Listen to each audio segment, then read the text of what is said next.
I grew up in a small Midwestern town. It was the kind of place where you would have to find a way to make your own fun as the hours of the day stretched on and on. My friends and I had just started high school and were getting ready to leave childhood behind us.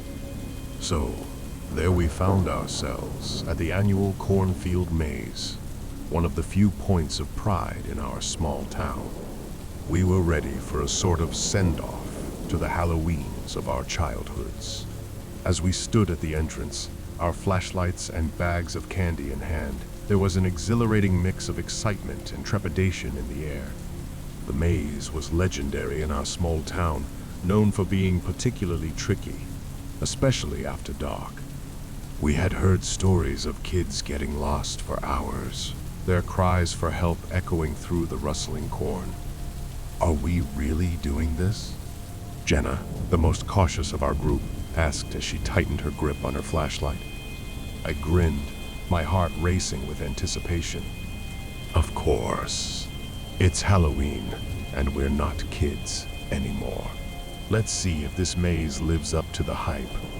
Our group consisted of 5 friends: Jenna, Tim, Emily, Marcus, and myself. We entered the maze, the tall corn stalks closing in around us, and the path before us quickly disappeared into a labyrinth of twists and turns. The setting sun had painted the sky in shades of orange and pink, but as we ventured deeper into the maze, the daylight faded, replaced by an endless darkness. We relied on our flashlights to guide us through the maze, the beams of light revealing the pathway through the corn. Laughter filled the air as we teased and taunted each other, trying to mask the unease that lurked beneath. As we moved deeper into the maze, a strange sense of disorientation began to settle in. The winding paths seemed to lead us in circles, and the distant sound of laughter from other groups only served to confuse us further.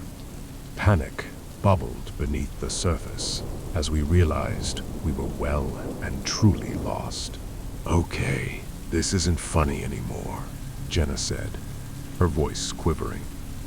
We need to find our way out. Tim tried to reassure her. Don't worry, Jenna. It's just a maze. We'll figure it out.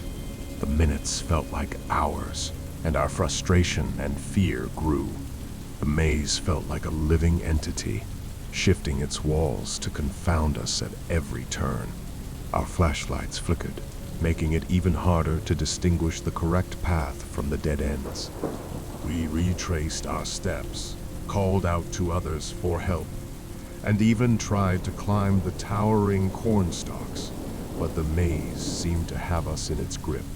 Panic set in as we realized that not only were we lost, but we were also alone in this haunting labyrinth. The temperature dropped as the wind cut through the corn, carrying with it the distant sound of children's laughter. Emily clung to my arm, her nails digging into my skin. I want to get out of here. I don't like this. I couldn't blame her. The situation had gone from thrilling to terrifying. It was as if the maze had become a nightmarish realm where the rules of reality no longer applied. Hours passed, and exhaustion gnawed at us. Our flashlights began to dim, and we knew we needed to find a way out before darkness enveloped us completely. That's when we stumbled upon a clearing, a small space within the maze where the corn had been cleared away to reveal a bizarre sight. In the center of the clearing stood a ragged scarecrow, its tattered clothes swaying in the wind. Its grinning burlap face seemed to mock us. Its button eyes seemed fixed on ours. Surrounding the scarecrow were crude, straw effigies, like grotesque statues. Guys, this is creepy, Marcus said, his voice wavering. But it was Jenna who noticed something most disturbing. One of the straw figures had a striking resemblance to her, with her long hair and the hoodie she was wearing. Tears welled up in her eyes as she pointed at it. That's me. That's my hoodie. What is this? We examined the other straw figures, and to our horror, each one bore a resemblance to one of us. They were grotesque caricatures, wearing our clothes and arranged in a circle around the scarecrow. Fear clenched at our throats as we realized the horrifying truth. The maze had become a trap, a macabre game orchestrated by someone or something that knew us intimately. With trembling hands, we decided to leave the clearing, but as we turned to retrace our steps, the paths had shifted again, and we were disoriented, unable to find our way out. Panic turned to terror as we heard a sinister whispering in the wind, like a chorus of dark voices surrounding us. The scarecrow's grinning face seemed to leer at us, and we knew we had to escape. We ran, stumbling through the maze, trying desperately to find the exit. The maze seemed to taunt us, leading us down dead ends and twisting pathways. Just when it seemed we were truly trapped, a faint glow of light pierced the darkness. The moon had risen, casting a silvery glow over the cornfield. We followed the moonlight, praying it would lead us to safety. Exhausted and terrified, we finally burst out of the maze, gasping for breath. Our clothes were torn, and our faces were pale with fear. We had survived, but the horrors of that night would haunt us forever. As we stumbled back into town, we realized that Halloween had come to an end, and the maze had released its grip on us. But we knew that the experience had changed us, forever reminding us that some games were meant to be played at your own peril, especially on Halloween night.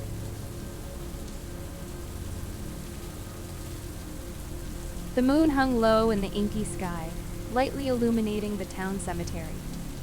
My heart raced as I stood with my friends, Jen, Lily, and Mia. We were the outcasts in our school. The popular girls made it their mission to make our lives a living hell.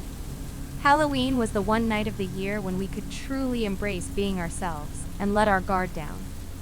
The graveyard was our sanctuary, a place where we felt a strange connection to the departed souls that lay beneath the crumbling tombstones. The icy wind cut through the night, carrying with it the distant scent of damp earth and decaying leaves. It was the perfect atmosphere for a night like this. Dressed in our darkest attire, we had come prepared with candles, incense, and a Ouija board. We planned to communicate with the spirits that supposedly roamed these hallowed grounds. Little did we know, this Halloween would be unlike any other. As we began to set up our makeshift altar, a chill swept through the air, and the candles flickered ominously. I could see the nervous excitement in my friend's eyes, reflecting the same feeling that gnawed at my insides. We'd always embraced the macabre, but tonight felt different, as though the veil between the living and the dead was thinner than ever. Our fingertips brushed the planchette on the Ouija board, and we started asking questions, calling out to any spirits that might be lingering. At first, there was nothing but silence, punctuated only by the distant hoot of an owl. We were beginning to think that this all might just be a waste of time until the planchette began to move. "Is there anyone here with us?" Jen asked, her voice trembling. The planchette slid to YES. A collective gasp escaped our lips, our hearts pounding in our chests. Goosebumps erupted on my skin as the feeling of being watched intensified.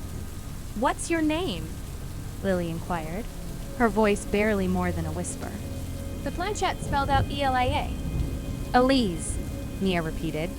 "Can you tell us more?" The planchette spelled out DANGER. We exchanged worried glances, unsure of what this message meant. Was there a threat in the graveyard? Was Elise trying to warn us of something? The tension in the air grew heavier with each passing moment. Suddenly, a low, guttural moan echoed through the cemetery, causing us all to jump. The moonlight revealed an unsettling sight. The ground around us was trembling, as if something were clawing its way to the surface. As the earth beneath us shifted and cracked, we watched in horror as decayed, skeletal hands emerged from their graves. It wasn't Elise we had summoned. It was something far more malevolent. Hordes of the rotting undead began to rise from their graves, their hollow, lifeless eyes fixed upon us. Their torn and tattered clothing hung in shreds from their decaying bodies. I could hear the scrape of their bony fingers against the earth as they clawed their way free.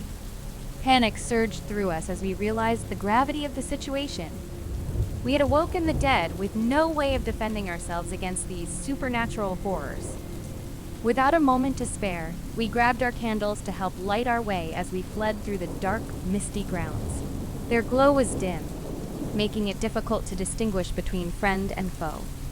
The graveyard became a battleground as we grabbed rocks to help fight the shuffling corpses that were enclosing around us. We swung wildly whenever one of them got close to us, as we tried to make our way to the outskirts of the graveyard. But they were relentless, their numbers growing with every passing minute. Jen was the first to fall, her scream echoing through the night as one of the ghouls tore into her flesh. Lily and Mia fought valiantly, but the odds were against us. One of the zombies pinned me down, its gnashing teeth mere inches away from my face. I thought that my time was up when suddenly Mia smashed it over the back of the head with her rock and pulled the foul cadaver off of me. Lily pointed to an old church that sat at the opening of the cemetery. It was maybe 50 yards away. We had to make a run for it. This was our last chance. We ran as fast as we could, not looking behind us as the throngs of the undead closed the gap behind us. We made our way inside and slammed the door behind us. We knew we didn't have long before the undead would break in, so we split up looking for anything we could use against them. I found some old kerosene lanterns, and they still had a bit of gas in them. This could be our chance. Quickly, we started to splash the fuel around the old building. It wouldn't take much for this old, dry, rotting wood to go up. We made our way to the door at the opposite end of the church and waited for the zombies to break in. It wasn't long before they broke down the door and started to pile in. We had to wait until the exact last moment before Mia threw her lighter to the ground, the flames spreading through the building as we shot out the door, closing it behind us.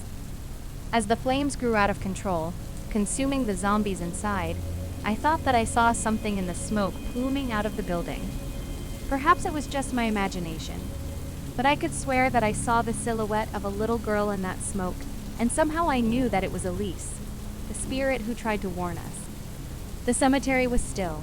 The only sound was the crackling of the raging fire. Lily, Mia, and I sat exhausted as we tried to think of how we were going to explain what had happened that night. We would never be the same again, that night being a chilling reminder that some things are better left dead and buried.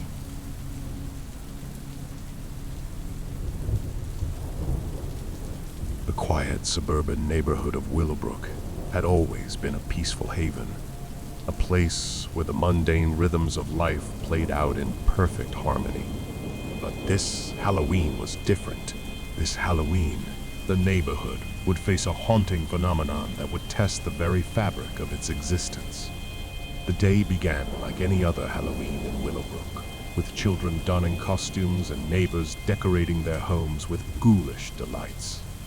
My wife, Sarah, and I had been living here for years, and we loved the sense of community that this quaint neighborhood offered. As night fell, we prepared to welcome trick-or-treaters to our front door. The air was crisp, and the moon cast a tranquil glow over the streets, setting the perfect atmosphere for the spooky festivities. But nothing could have prepared us for what was yet to come. As we handed out candy to giggling children dressed as witches and superheroes, we noticed an unusual hush settling over the neighborhood. The laughter and chatter of trick-or-treaters ceased, replaced by a deafening silence that sent shivers down our spines. Peering through our window, we witnessed a sight that would haunt our nightmares for years to come. A ghostly procession bathed in an otherworldly, ethereal light glided down the center of the street. Transparent figures dressed in tattered, ancient attire, their faces hidden by veils of mist, marched in solemn unison.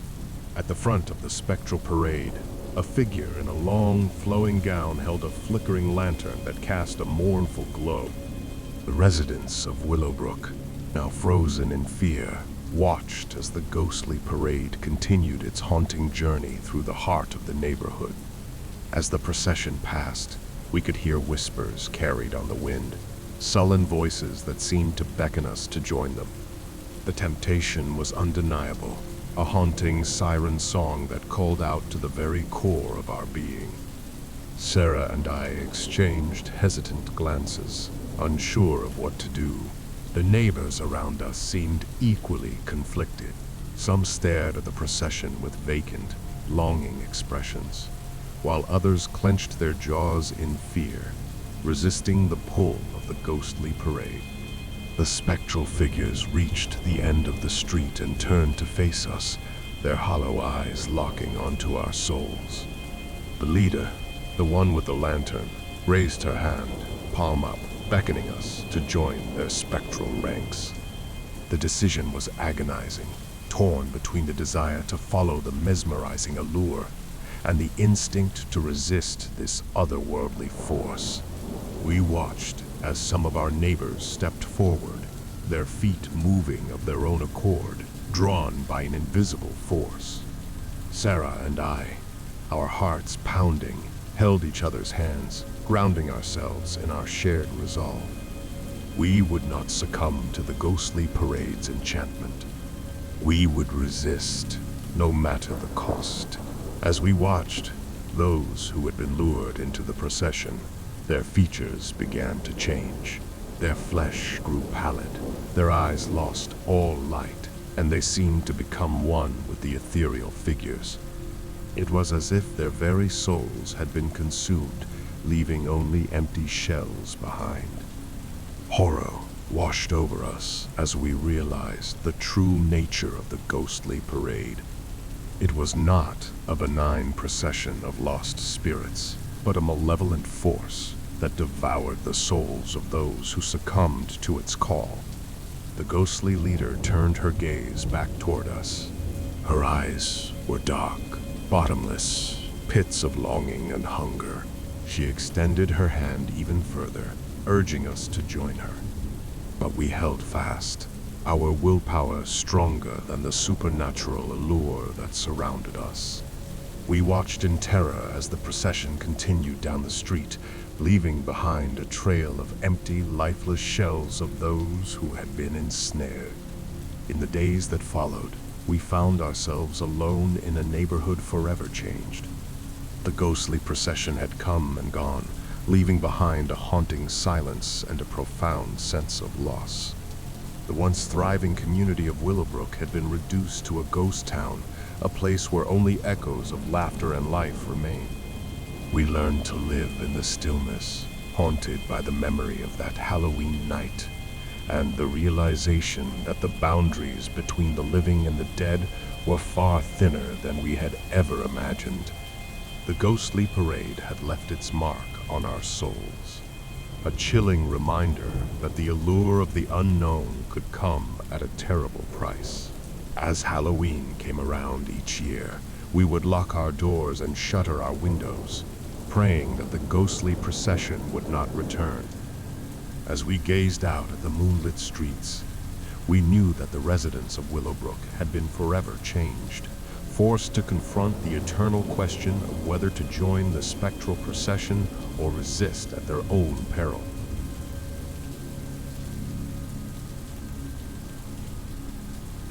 The autumn wind whispered through the trees as my girlfriend, Ally, and I navigated the winding country roads. Halloween had always been my favorite holiday. I loved horror movies and scary stories, and I wanted to bring Ally into my world. So imagine my surprise when she came to me and told me of a haunted house she had heard about, just outside of town, that we should visit. As we approached the decrepit mansion, its silhouette loomed against the full moon, casting long shadows that stretched ominously across the overgrown lawn. Whoever set this place up was clearly passionate about their work. Although I didn't want to get my hopes up too high. I'd been to plenty of these attractions before, and I knew what to expect. We'd walk from one dark room to the next, while bored teenagers in cheap masks popped out of the corners, trying to make us jump. but I appreciated Allie putting in the effort. We paid for our tickets, and the owner, a sinister-looking man with greasy hair and cold eyes, greeted us. His name was Mr. Hargrave, and he exuded an aura of malevolence that sent shivers down my spine. I brushed it off as part of the act, but I couldn't help but feel uneasy. The tour began, and we navigated through dimly lit corridors, filled with unnerving sounds and horrifying sights. It was exactly what I had expected. But as we ventured deeper into the mansion, things started to take a turn. The actors were exceptionally convincing, their performances disturbingly realistic. We encountered scenes of torture and death that felt far too real for a typical Halloween attraction. I noticed that the other visitors around us were growing increasingly uncomfortable, but Allie insisted on pushing forward, her eyes alight with morbid fascination. We entered a room that seemed like the site of a gruesome murder. A lifeless body hung from the ceiling, blood dripping onto the floor. Allie gasped, and I could see the terror in her eyes. This was no longer fun. It was genuinely disturbing. Just as we considered leaving, a trapdoor creaked open beneath us, and we tumbled into a hidden chamber below. Panic set in as we realized we were separated from the other visitors. The door slammed shut above us, leaving us alone in the darkness. As our eyes adjusted to the dim light, we made a horrifying discovery. The chamber was filled with dismembered bodies, arranged in grotesque and ritualistic fashion. Our screams echoed, but there was no one to hear us. Then, we heard footsteps approaching. A door opened, and in entered Mr. Hargrave, his wife, and 2 grown children. Their eyes were cold and emotionless, and in their hands were jagged, rusty tools. That's when we knew that this was no act. This family was deranged, and we were trapped with them. This haunted house was a front for their gruesome killings. The bodies in the chamber were real, their victims over the years. Allie and I begged for our lives, but they remained stoic, their intentions clear. Soon we would be among the attractions in the house. In a moment of desperation, we made a break for it. We were barely able to get past them and make it through the door. We sprinted through the dark and winding corridors, but the family was hot on our heels. The mansion seemed to have no end, and each room held new horrors. We made it to the front door, but it was locked from the outside. Finally, we stumbled into a room filled with furniture fashioned from human bones. We barricaded the door, praying it would hold. The Hargrave family was relentless. They pounded on the door, taunting us from the other side. It was a brutal and deadly game of cat and mouse that seemed to last an eternity. Allie and I stood with our backs pressed against the door, doing our best to keep them out. Suddenly, Allie bolted away. I called out to her, "What are you doing?" In an instant, she broke off a femur from one of the chairs and hurled it through the window. This was our only chance. We climbed out the window and ran for our car. Later that night in the police station, Allie and I sat huddled together, shaking and unable, or unwilling to talk about what we had just witnessed. An officer came in with a sullen look on his face. We listened in horror as he told us that they had sent ASW, a T-team, to the house after we told them about what we found there. When they arrived, all that was left was the disturbing remains of the Hargraves' crimes, including the bodies of the fellow patrons of the fabricated haunted house. Allie and I couldn't live in that town anymore. Within a few months, we had moved to a new state and enrolled in therapy to help deal with the trauma that we had experienced. It was hard for us for a while to move forward with our relationship after seeing the extremes of what humanity was capable of. But in time, we were able to grow and become stronger together. But still, late at night when my racing mind won't let me sleep, I think back to the Hargraves, how they're still out there, and how they still could be looking for us. The ones who got away.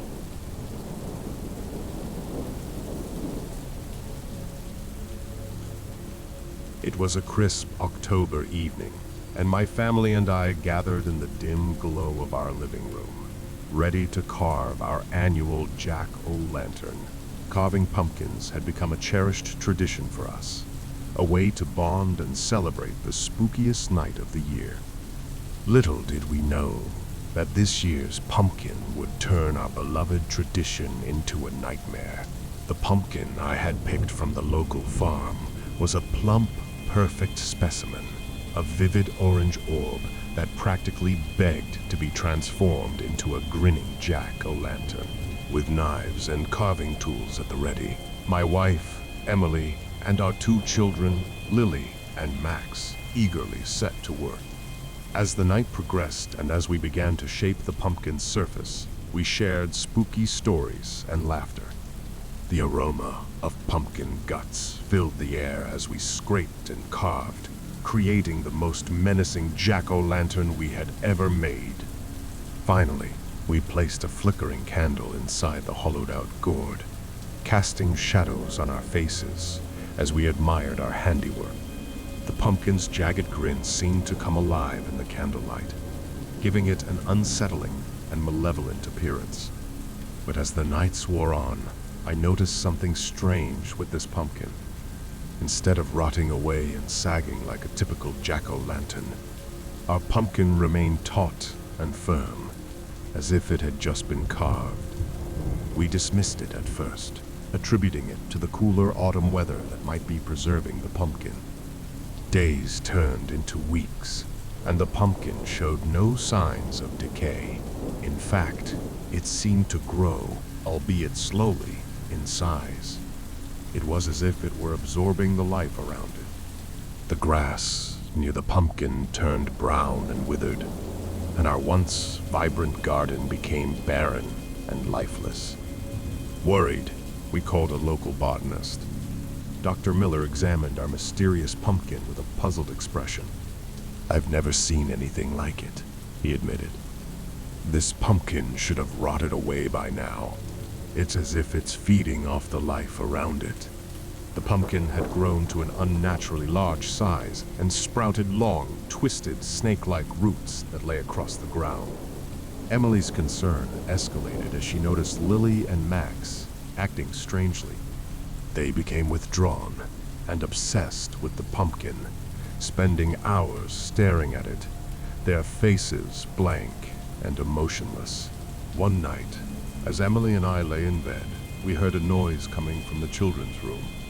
Quietly, we crept down the hall, our hearts pounding in our chests. The room was bathed in an eerie orange glow, and we watched in horror as Lily and Max stood before the pumpkin, their faces pressed against its cold, unyielding surface. "Children, what are you doing?" "How did you get that in here?" Emily whispered in a trembling voice. They turned to us, their eyes vacant, their voices hollow. "We need to protect the pumpkin, Mom and Dad. It's our friend, our family." Emily and I exchanged fearful glances. Something was horribly wrong, and our children were not themselves. We tried to pull them away from the pumpkin, but they resisted with an unnatural strength, their faces contorted in an unsettling grin. In desperation, I reached for the pumpkin, ready to smash it and end this nightmare. But as my fingers touched its surface, I felt a searing pain shoot through my body. The pumpkin's flesh was cold and unyielding, like stone, and it seemed to pulse with malevolence. I pulled my hand back in agony, blood dripping from my fingers. The pumpkin had marked me, and it was clear that it would not allow us to harm it. Emily and I were trapped in a waking nightmare, our children under the pumpkin's control. Days turned into weeks, and the pumpkin's influence over our family grew stronger. Lily and Max became entirely devoted to it, their lives centered around its insidious presence. They began carving smaller pumpkins, their designs more grotesque with each passing day, and placing them around our home. The pumpkin's unholy grip extended beyond our family, affecting the entire neighborhood. Our once thriving community now lay under its shadow, the houses sagging and withering, the life drained from the land. Neighbors had become obsessed with carving pumpkins and erecting towering monstrosities in their front yards, all in homage to our malevolent jack-o'-lantern. As the days drew on, their offerings took a darker, more sinister turn. The pumpkin's roots had extended throughout our yard, and now covered our house like ivy, and they would pulse with an unsettling rhythm. Our neighbors, now in a trance-like state, had built an altar on our lawn in front of the pumpkin and began sacrificing small animals.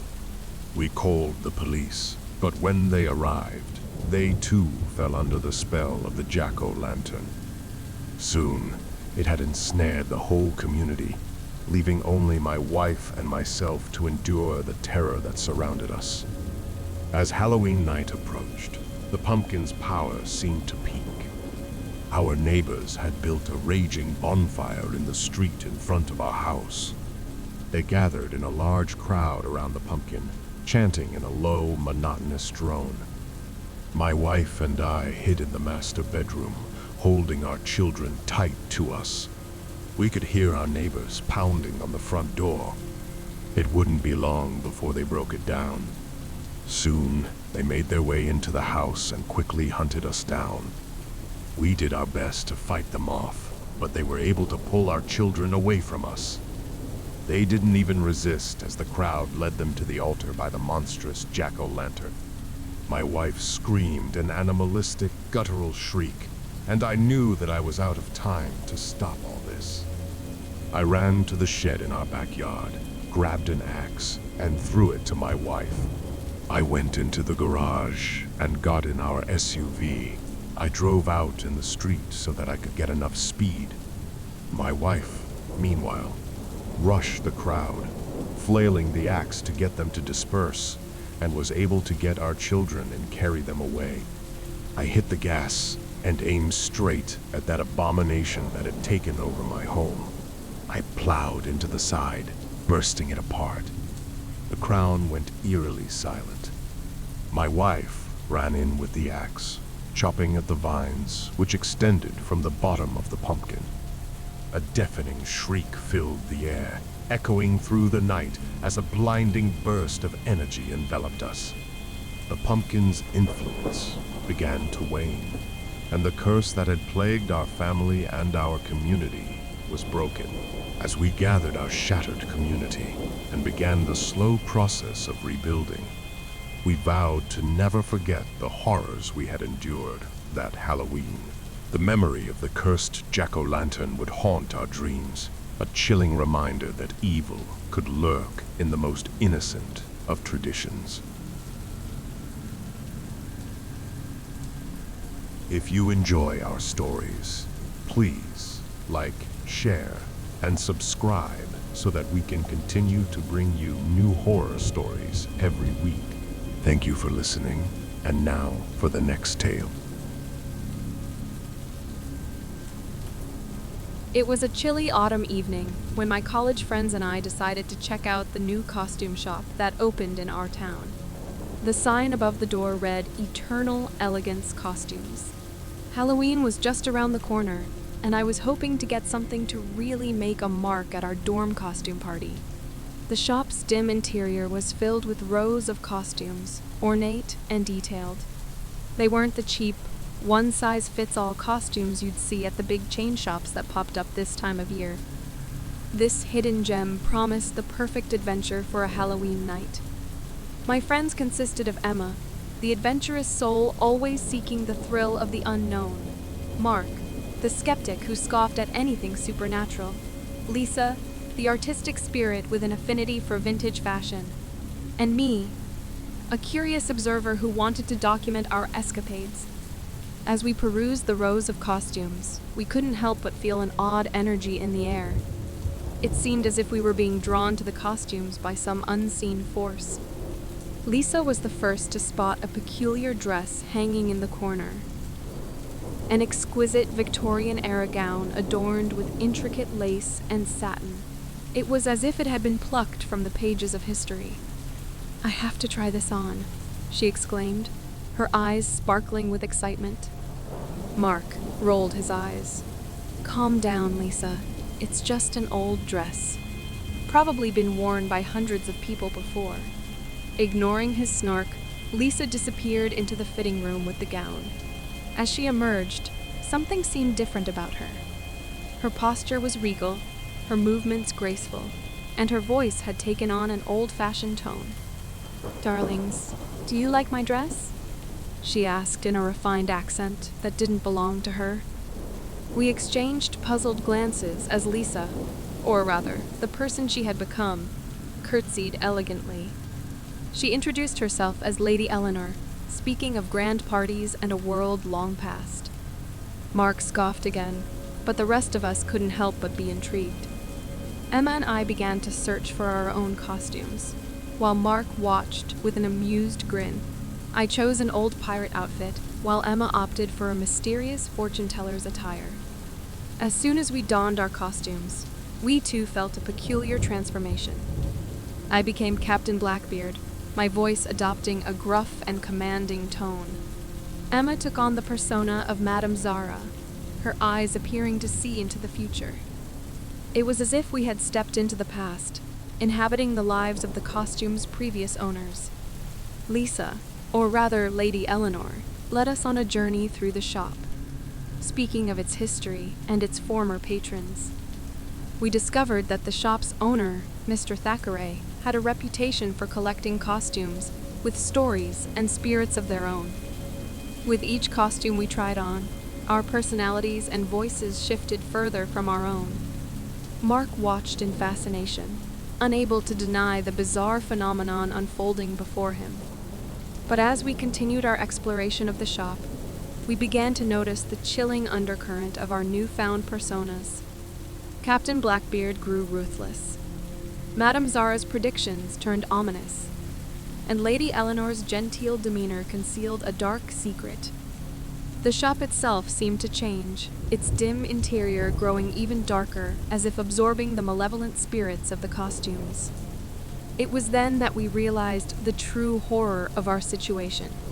We were becoming possessed by the very spirits of those who had worn these costumes before us. Desperation gnawed at us as we tried to remove the costumes, but they clung to us like a second skin. It was as if the spirits were determined to inhabit our bodies and live once more. Lady Eleanor's voice rang out in a sinister tone, her eyes flashing with malice. "You cannot escape, my dears. You are now part of our eternal collection." Terrified and trapped within our costumes, we begged Mark for help. But he remained unaffected, watching our plight with a twisted smile. It was then that we realized the costumes were selective, possessing only those who embraced their newfound identities. In a final act of desperation, Emma, as Madame Zara, reached into the folds of her costume and produced a tarnished silver coin. With a flick of her wrist, she flung it at Mark, and it struck him squarely in the chest. Mark's demeanor shifted instantly. The smirk vanished from his face, and he staggered backward, clutching his chest. The spirits within us roared in agony, and the costumes began to loosen their grip. As the costumes fell to the floor, we gasped for breath, our own identities returning. Mark, freed from his possession, collapsed to the ground, gasping for air. The shop seemed to tremble with the fury of the departed spirits, and the very walls groaned. With trembling hands, we rushed to Mark's side, fearing the worst. He was shaken but alive, and with Emma's quick thinking, we had broken the malevolent hold of the costumes. The shop had returned to its dim, dusty state, and the costumes lay scattered on the floor, their otherworldly energy diminished. We fled the cursed place, vowing never to return, and promising to keep the secret of what had transpired that Halloween night. In the years that followed, we often wondered about the fate of Mr. Thackeray's haunted costume shop. We couldn't help but feel that it was a place of darkness and malevolence, a realm where the spirits of the past sought to possess the living, a place where costumes held the power to transform and enthrall. And as we gathered on Halloween nights to share our stories, We always remembered the chilling night when we became trapped in the personas of those who had come before us. A night when we learned the true horror of eternal elegance costumes.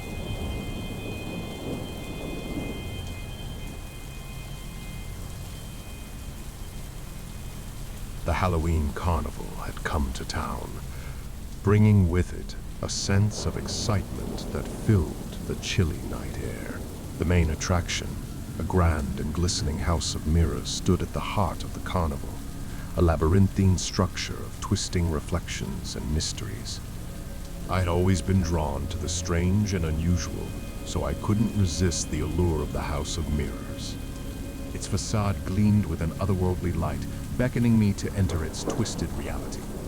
I joined the line of eager carnival goers, my heart pounding with anticipation. As I stepped through the ornate entrance, I was immediately greeted by a hall of mirrors, each one distorting my reflection in bizarre and unsettling ways. I watched with a mixture of fascination and unease as my body twisted and contorted in the glass, my features becoming grotesque caricatures of myself. Deeper into the House of Mirrors, the distortions grew more pronounced. I found myself in a maze of mirrors that seemed to stretch into infinity, each reflection a nightmarish version of myself. I couldn't help but shudder at the grotesque images that surrounded me. The air inside the House of Mirrors grew colder, and a sense of unease settled over me. I had lost track of time and direction, and the disorienting reflections seemed to close in around me, creating a suffocating sense of claustrophobia. In the dimly lit maze, I could hear whispers that seemed to echo from all directions. They were hushed and sinister, taunting me with words I couldn't quite make out. Panic gnawed at the edges of my mind as I stumbled through the maze, desperately searching for an exit. And then I saw it, a doorway bathed in a deep crimson light. It was like a beacon in the darkness, promising escape from the nightmarish labyrinth. Without hesitation, I rushed toward it, my heart pounding in my chest. As I stepped through the doorway, I found myself in a place that bore no resemblance to the carnival I had entered. It was a twisted and nightmarish version of reality, a distorted reflection of the world I knew. The sky overhead was a sickly shade of green, and the landscape was a nightmarish tableau of twisted trees and gnarled branches that reached out like skeletal fingers. The air was heavy with an otherworldly chill, and a sense of dread hung in the air. But what chilled me to the bone were the figures that lurked in the shadows, sinister reflections of myself. They moved with a jerky, disjointed grace, their eyes filled with malice and malevolence. It was as if they were hunting me, pursuing me through this grotesque nightmare. I realized with horror that I had become trapped in a distorted reality, a nightmarish world where my darkest fears and insecurities had taken on physical form. The sinister reflections were relentless, pursuing me with a relentless determination. I ran through the nightmarish landscape, my breath coming in ragged gasps. But no matter how fast or far I ran, the sinister reflections were always close behind, their distorted faces twisted into malicious grins. As I looked around, I realized that there was no escape from this grotesque reality. It was a nightmarish prison, a twisted realm where the darkest aspects of my psyche had taken form, haunting me with their relentless pursuit. Days passed as I traversed the landscape, haunted by the relentless pursuit of my sinister reflections. The world around me grew more distorted and surreal, and my sanity began to unravel under the weight of the relentless terror. As I stumbled through the twisted carnival, I couldn't help but wonder if I would ever find a way to escape. The sinister reflections were always close behind, their distorted faces a constant reminder of the darkness that lurked within me. And then, one day, as I stood on the edge of the abyss, I had a revelation. The reflections were not external entities, but manifestations of my own fears and insecurities. They were a part of me, a twisted reflection of my psyche. With this newfound understanding, I turned to face the sinister reflections, no longer running from them. I confronted the darkest aspects of myself, and as I did, the landscape around me began to shift and change. The green sky overhead began to clear, and the twisted trees and gnarled branches began to straighten. The distorted carnival tents faded away, replaced by a world that bore a resemblance to the one I had known. The sinister reflections, no longer pursuing me, began to dissipate, their malicious grins fading into nothingness.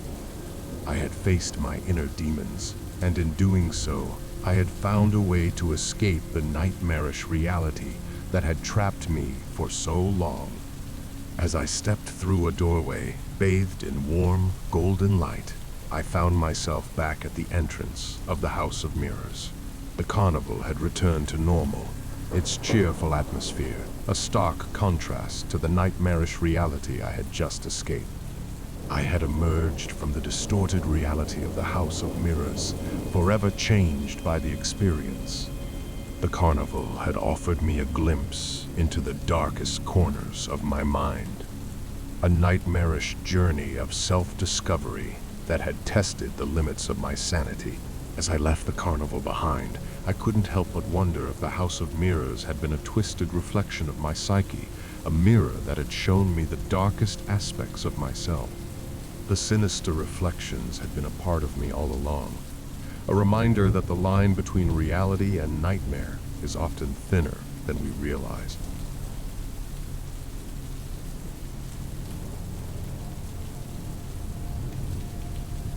The invitation arrived in an ornate envelope, its midnight black color adorned with a blood-red wax seal that bore a symbol I couldn't decipher. The message was succinct yet enigmatic. You are cordially invited to an exclusive Halloween gathering. The Manor, this Friday. The theme, Masquerade Ball.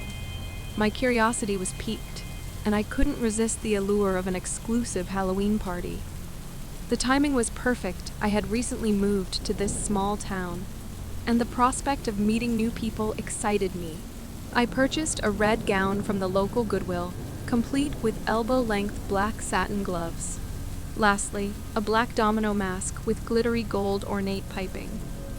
I was sure to make a splash at the party. The manor, as it turned out, was an imposing mansion nestled on the outskirts of town, surrounded by a dense forest that seemed to swallow the moonlight. As I approached, the silhouette of the mansion loomed like a sleeping sentinel, and I was filled with nervous excitement. I was greeted at the door by a stoic butler in a tailcoat, his expression unfathomable. I handed him my invitation, and he allowed me inside, leading me through dimly lit corridors that seemed to stretch endlessly. The air was heavy with the scent of autumn leaves, and the distant sounds of laughter echoed ominously. Inside the grand ballroom, I found a small group of strangers, each in fine evening dresses or suites, with elegant masks, and each as bewildered as I was. The host, a tall figure cloaked in shadow, addressed us with a voice that sent chills down my spine. Welcome to the All Hallows Gathering. Enjoy your evening. The room was adorned with macabre decorations, a grand chandelier hung low, and antique portraits lined the walls, their subjects frozen in hauntingly lifelike poses. As the night unfolded, I struck up conversations with the other guests, trying to decipher the mystery behind our enigmatic host and the purpose of this gathering. Emily, a woman dressed as a Victorian governess, mentioned that she had received the invitation anonymously, hinting at secrets hidden in her past. James, cloaked in a dark, hooded robe, admitted that he had received a similar letter, but his curiosity about the event outweighed his concerns. Rachel, an elegant figure dressed as a medieval queen, revealed that she, too, had been summoned by an unknown sender, and she wondered aloud about the connections between the guests. The atmosphere in the mansion grew increasingly surreal. The host, a phantom-like figure, appeared and disappeared, watching us from the shadows, his presence an unsettling specter. As the night wore on, our interactions deepened, and we discovered strange connections among us. Emily had once lived in the same neighborhood as James. Rachel had attended the same university as I had, and we all shared unsettling memories of a town we had visited years ago.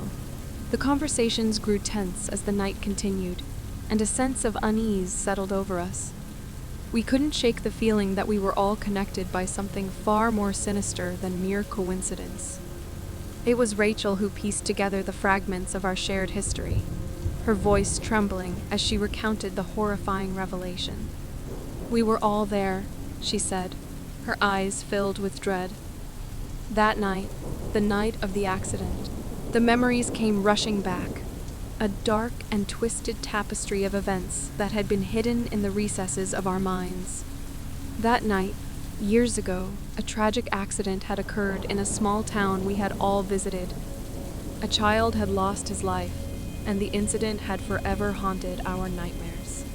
As the realization washed over us, the host, the father of the deceased child, emerged from the shadows.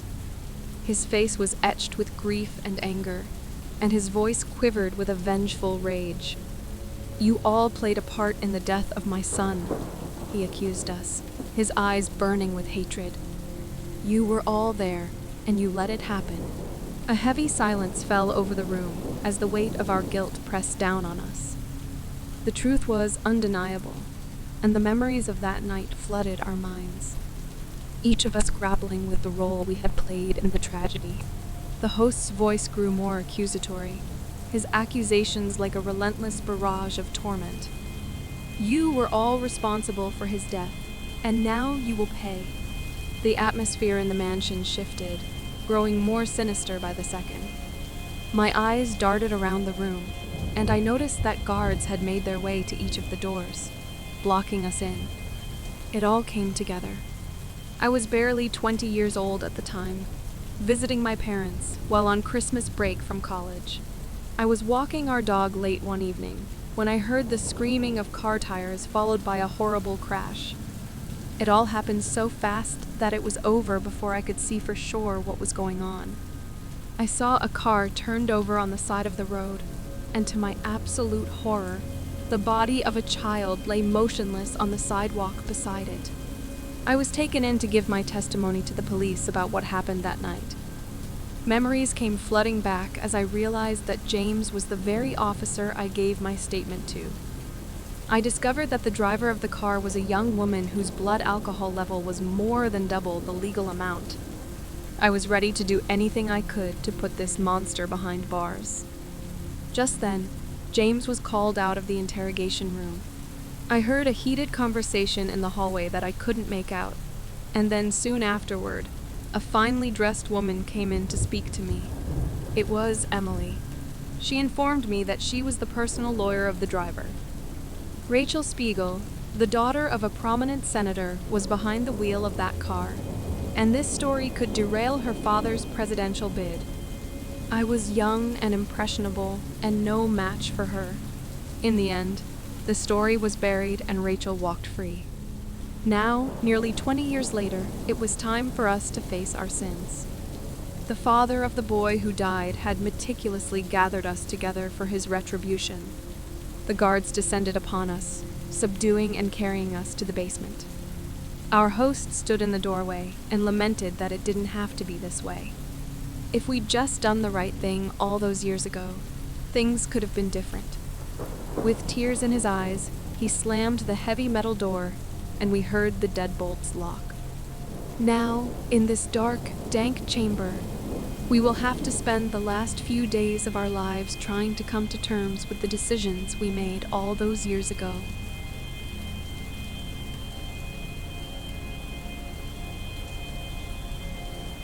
The year was 1956, and I found myself within the grim, imposing walls of the Ravenswood Sanitarium for the Mentally Ill.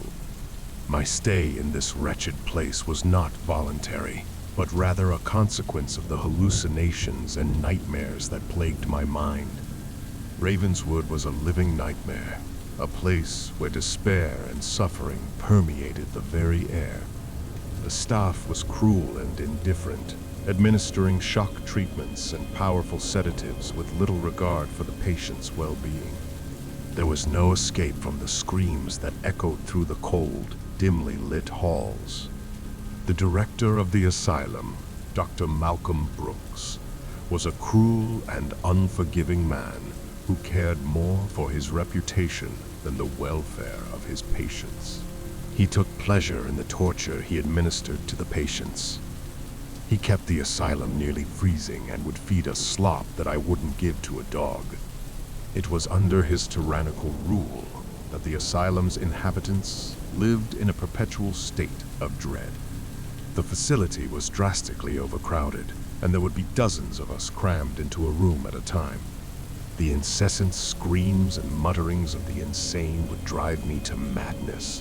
One time, I watched as an orderly beat a man mercilessly for acting out. He left him broken and bloody on the floor. The man died there, and it was weeks before the body was removed. Dr. Brooks would revel in our misery and would find any way he could to humiliate us. Once he put on a talent show, just so that he and the orderlies could take turns in mocking the poor souls who entered. Our time was a never-ending series of torture with no hope of escape. As the Halloween season approached, an unsettling excitement buzzed throughout the asylum. Dr. Brooks had decided to throw a Halloween party for the patients, a grotesque spectacle of entertainment that would further humiliate and dehumanize us. It was to be a night of horrors for the amusement of our tormentors. The patients had suffered in silence for far too long, and a whisper of rebellion began to circulate. A small group of us hatched a plan in secret, uniting behind the idea that Halloween would be our chance for revenge. It was a flicker of hope in a world of darkness. As the night of the party approached, we gathered makeshift weapons, sharpening them in the shadows, and honed our courage. We shared our stories and our pain, forging a sense of unity that defied the torment we'd endured. On the night of the Halloween party, the asylum's interior was transformed into a twisted carnival of horrors. Dr. Brooks, adorned in a sinister costume, reveled in the torment of his patients. His laughter, a twisted symphony that fueled our determination. He and the orderlies tormented the patients, forcing them to cruel takes on traditional Halloween party games. At one table was a metal tub filled with water and rotten apples. The orderlies would hold the patients' heads under the water until they nearly drowned before letting them back up. It was too much. This had to stop now. Lefty, one of my fellow patients, strode determinedly towards the table and approached the orderly. In one swift move, he pulled out his shiv and plunged it deep into his neck. The sight of the blood was enough to send the other patients into a frenzy. Chaos erupted within the asylum as we revolted against the cruel staff. The element of surprise was our greatest ally, and we fought with the desperation of those who had endured unspeakable suffering. Patients who had been subjected to electroshock therapy used their newfound strength to overpower the orderlies. Those who had been forcibly sedated rose from their drug-induced stupor to join the fray.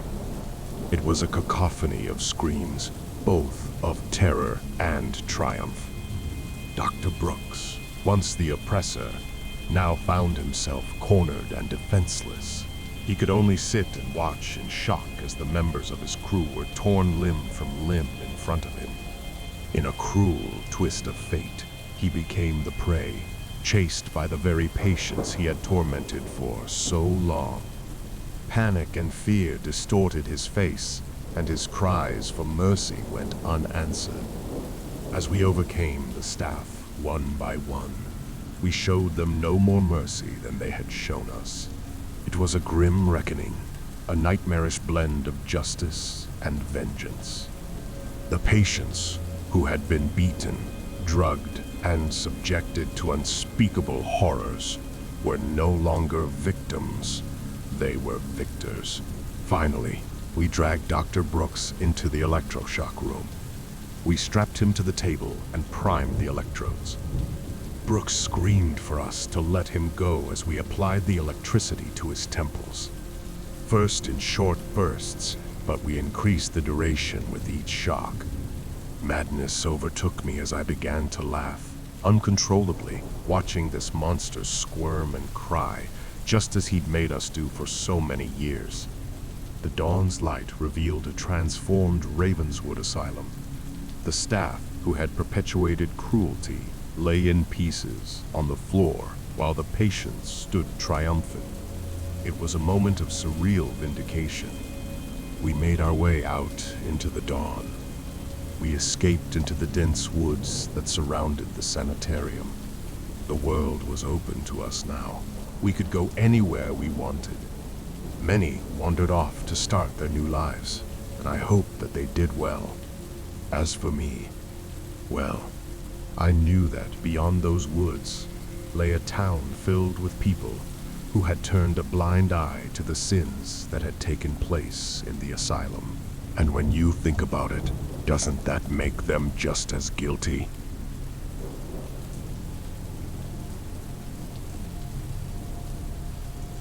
Halloween night had always been my favorite, and this year, my curiosity led me to explore a new neighborhood. The quiet streets, lined with old Victorian-style houses, seemed like the perfect setting for a night of adventure. Little did I know that this Halloween would take me on a terrifying journey through time and reveal a gruesome secret that had been buried for centuries. As I walked along the dimly lit streets, the air was crisp and filled with the scent of fallen leaves. The houses were decorated with pumpkins and skeletons, and children in various costumes ran from door to door, their laughter echoing through the night. I ventured deeper into the neighborhood, passing by an old, dilapidated mansion that stood out among the well-kept houses. Its presence seemed oddly out of place in this upscale neighborhood. Unable to resist my curiosity, I approached the mansion and climbed the steps to the front door. The moment I touched the ornate doorknob, a blinding flash of light enveloped me, and the world around me seemed to shift and blur. When my vision cleared, I found myself standing in the midst of a very different Halloween scene.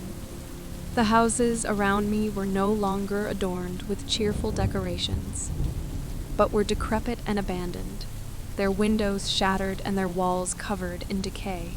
I was dressed in the same costume I had worn, but I realized with shock that everything had changed.